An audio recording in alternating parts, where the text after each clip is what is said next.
Get ready. 10 seconds. 5 seconds. Start. Mr. Deputy Chairman, Sir, the bill as it has emerged from the Joint Select Committee has certainly been one which is much more acceptable to the workers than it was when it was originally moved in this House. Sir, as far as the general principle and the objective of the bill are concerned, it is very laudable not only because of the fact that the workers in a welfare state are entitled to leisure and are entitled to know exactly the terms and conditions under which they have to work, but also because of the fact that as far as the transport workers are concerned, their leisure and the strain on their nerves and muscles is not only a matter of welfare but is also a matter of safety as far as the community is concerned. It is well known, sir, that the large number of accidents that take place on the roads are due to the fact that some of the transport workers have to work so strenuously that after a time they begin to experience fatigue, and as a result of that they are not in a position to have that alert mind which is absolutely necessary if the accidents are to be avoided, at least in the crowded streets, and because of the fact that the passengers travel between towns and cities and between one village and another, and the transport of goods from one city to another also now takes place through road transport. It is quite safe to say that there is hardly any road in our country which at some time or another is not congested as to require a very alert mind on the part of the driver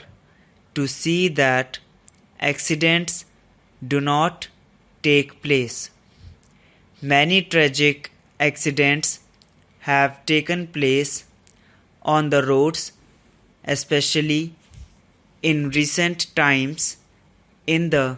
neighborhood of big towns and large cities, largely because of the fact that there are trucks and buses and other heavy vehicles moving on the roads, and at the same time light vehicles and small vehicles are also plying on the same roads, and so many times it becomes very difficult for a fatigued driver to control his vehicle, especially a heavy vehicle, and also because of the fact that the roads themselves are also not quite in good maintenance, that the accidents do take place. Therefore, sir, the objective of this bill is very important. As I said, it is important not only from the point of view of the welfare of the worker, of his right to leisure, but also from the point of view of the safety of our roads. In view of this, sir, and in view of the fact that it is hardly quite safe if the driver himself is not quite alert and his nerves are not quite fresh, it will spell disaster for the road users. In view of this, the Joint Select Committee has wisely rejected the classification that was originally proposed in the bill. That classification was made on an idea that in the towns the traffic was more congested, that the strain on the driver was heavier, and that therefore he required rest more immediately than was the case of a driver who had to drive between one village and another, or one town and another, because there the roads were at a long stretch, and there the traffic perhaps was not so heavy. That particular contention would not be quite true to reality, and even if it were so, the implementation of that particular classification would have been very difficult,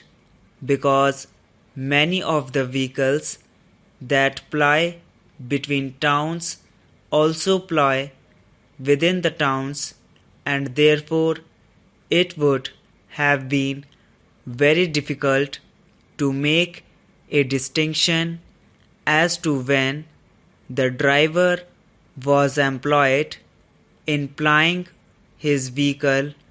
within the town and between the towns, and from that point of view also this clarification would have been undesirable.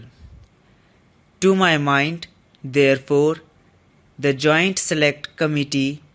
has wisely done away with this classification. While doing away with this classification, however, sir,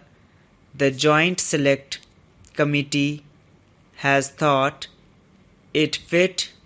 to raise the spread over to 12 hours in all cases for all the drivers. Now, sir, it is perhaps reasonable to expect that when a driver has to ply his vehicle between one town and another, a spread over of 12 hours per day might have been justifiable in view of the fact that the distances there are long, and therefore it will perhaps be difficult to say that the spread over could be reduced to less than 12 hours. In the towns and cities, on the other hand, sir, it is more necessary not to spread the hours of work over a stretch of 12 hours, because it is possible there to see that the shifts are so arranged that the total spread over is not as long as 12 hours. Now, because this classification has gone away, this spread over has been made uniform 12 hours for